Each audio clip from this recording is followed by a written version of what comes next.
in che le San Giosafat, vescovo e martire. Mi sembrava non solo giusto, non solo opportuno, bello anche, quindi giusto, bello, importante oggi ricordare nel giorno del suo onomastico il nostro poeta Giosafat Rotondi, di cui quest'anno ricordiamo il 130° anniversario della nascita, 31 gennaio 1890, e il 50° anniversario della morte, 11 luglio 1970.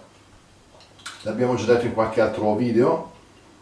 lo abbiamo ricordato con una serata nel parco parrocchiale di Dugnano, quello che era la Villa Rotondi, la villa della sua famiglia, dove lui abitò e dove anche concluse i suoi giorni. Oggi, appunto, essendo il suo onomastico, un piccolo ricordo mi sembrava opportuno. Quindi non parlo adesso di San Giosafat, ripeto, è l'occasione per ricordare Rotondi, anche se San Giosafat è un santo poco conosciuto, però importante, vissuto tra il XVI e il XVII secolo, tra Polonia e Ucraina, e appunto morto martire mentre cercava, diciamo così, di pacificare gli animi nel luogo dove lui svolgeva la sua attività missionaria. Ma ecco, Giosafat Rotondi, con questo nome appunto magari anche un po' raro, un po' strano, non usuale, che richiama comunque la valle di Giosafat biblica, anche questo l'avevamo già ricordata, è un termine che ricorre nell'Antico Testamento. E Giosafat Rotondi nei suoi versi, specialmente in Stime Versari, che è il libro, la prima raccolta delle sue poesie, fa qualche autoritratto, anche nella Vus, nell'altra sua raccolta. Stime Versari risale al 1946, mentre la Vus del 1961. E nel Stime Versari c'è appunto Elmer Ritrat. Lui scrive alcune poesie per presentarsi, ce n'è una dedicata alla matita, quella che lui usava per scrivere ma anche per disegnare.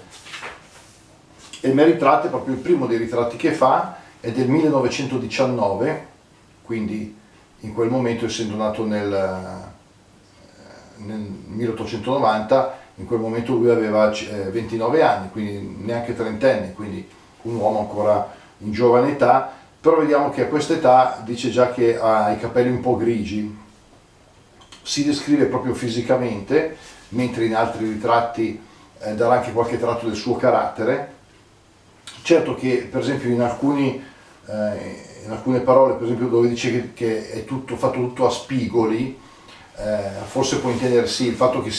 fosse uno magro, un po' ossuto, quindi a spigoli fisici, magari anche come carattere. Era un tipo, se lui si conosceva, che era un tipo molto diretto, magari poteva sembrare un po' spigoloso, per così dire. Quindi molto magro, si paragona a uno stecchino, a uno stecco, oppure a una stacchetta, che non è un altro tipo non va confuso con una stecchetta, con una stecca, ma la stacchetta è un chiodo, è un tipo di chiodo, tant'è vero che noi ne abbiamo conferma non solo dalla traduzione di Carlo Sant'Ambrogio, che ci aveva lasciato queste traduzioni, ma anche nel Cherubini, il quale, quando parla di stacchetta ma anche di stacchettam e stacchettaria come nome collettivo, dice che è un po' l'insieme di tutti i vari tipi di bullette, di vari chiodi che si usano per diversi lavori. Ecco, quindi Rotondi si paragona a uno stecco, a un chiodo, perché tutto è molto magro. La basletta, che sarebbe il mento, ma quando uno ha il mento un po' pronunciato, la basletta è il mento che viene un po' in fuori. Dice non ho i baffi, quindi evidentemente sbarbato, non usava tenere né barba né baffi. Dice ha un tafanari, che è un sinonimo di posteriore, ed eretano, o insomma écu, Poi dice che ha un po', lui sapeva di avere un po' l'aria un po' da aristocratico, ma non perché fosse veramente così, diciamo uno che se la tirava tra virgolette, era un po' il suo modo di fare, e dice quindi ha un po' tra il fare dell'inglese e la baguiche, che è diciamo un diminutivo, ma non certamente con un senso positivo, di Abba, quindi un chiericuzzo. Anche il Cherubini, no, definisce Abaghich come un termine un po', diciamo, spregiativo rispetto ad abate, quindi un appartenente al clero, ma in senso appunto non certamente positivo. Poi sicuramente dice: ho sempre la pipa in bocca e delle pipe di scorta di una marca GBD, che probabilmente era la marca da cui si forniva, e dice, dopo essersi descritto, dice: se c'è uno che è in giro così, quello sono proprio io. Ecco, avendo spiegato, penso, tutte le parole, magari più complicate, ma anche quelle forse più semplici, credo che possiamo gustarci questo suo autoritratto, appunto, che si chiama El Meritrat. Segevun, mager e sec, come un steak, suc compagno d'una stacchetta, tut basiletta, tutta spigui, cavei gris, nien barbis, muntafanari, certe ari tra l'inglese e la baguiche, pipa in buca e peu paric pip de scorta, GBD, se stutale il ghe, summi. Ecco, caro Giusafat, te saluto, non te penso che te m'avarde già, e